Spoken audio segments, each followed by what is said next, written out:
কাঁকরোলপুর কীভাবে বানালাম প্রথম থেকে শেষ পর্যন্ত আপনাদের সামনে তুলে ধরলাম। এটা একটা সাবেকি রান্না, আবার বলছি পুরনো দিনের রান্না। সুপ্রভাত বন্ধুরা, আমি সুতপা, আপনারা দেখছেন মিতলিত কিচেন। আজ আমি আরেকটা সাবেকি রান্না আপনাদেরকে দেখাবো। এটা অবশ্যই বাংলাদেশের রান্না, এদেশে চলে এসছে। তো এটা আজকে আমি বানাবো কাঁকরোলপুর। কীভাবে বানাই আপনারা দেখুন, আশা করি ভালো লাগবে। প্রথমে আমি বলে দিই, আমি এখানে 4টে কাঁকরোল নিয়েছি, একটু বড় সাইজের কাঁকরোল। আচ্ছা, ইনগ্রিডিয়েন্টস নিয়ে বলে দিই একটু। পেঁয়াজ বাটা, জিরে গুঁড়ো, আদা রসুনের বাটা, নুন, হলুদ, লঙ্কার গুঁড়ো, আর একটু গরম মশলা, চিনি নেবো। আমি ভাজার জন্য অবশ্যই বেসন রেখেছি, বেসনটাও নেবো। প্রথমে আমি কাঁকরোলগুলো একটু সেদ্ধ করে নেব। জল বসিয়ে দিয়েছি।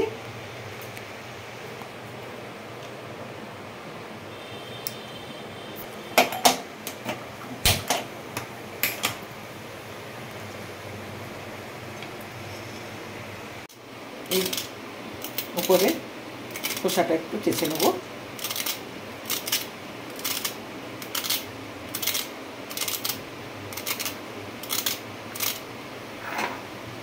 হয়ে গেছে, একটু আমি ভাপিয়ে নেবো কাঁকরোলটা।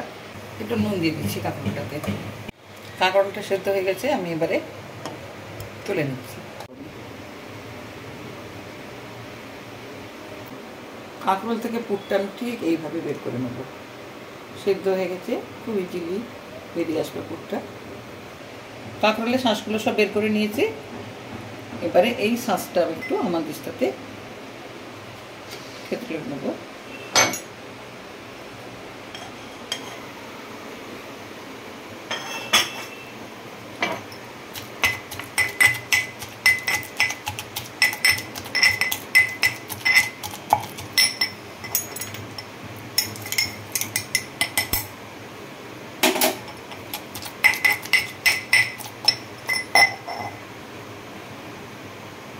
হয়ে গেছে।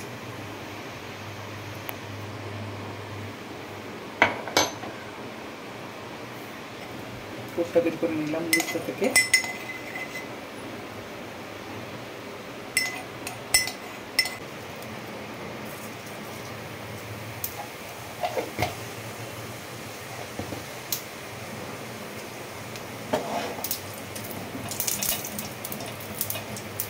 হলুদ দিলাম, এখানে দিচ্ছি আদা রসুনের বাটা, পেঁয়াজ,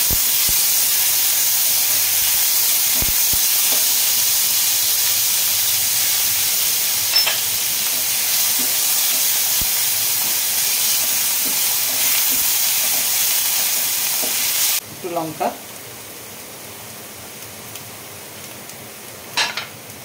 আর সামান্য কাঁকরোলের শাঁসের পুর আছে, মশলার অনুপাতে একটু লবণ দিয়ে দেবো।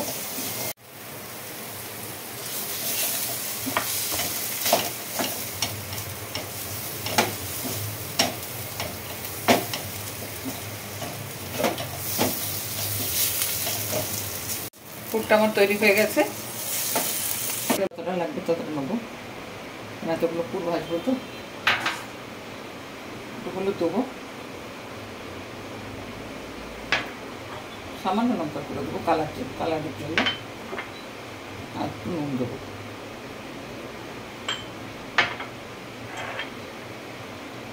জল দিয়ে মিশিয়ে দিচ্ছি।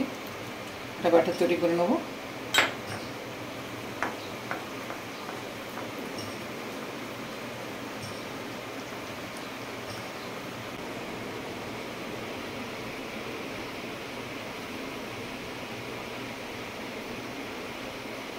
এটা আমি বেসনের গোলার মধ্যে ডুবে নিচ্ছি।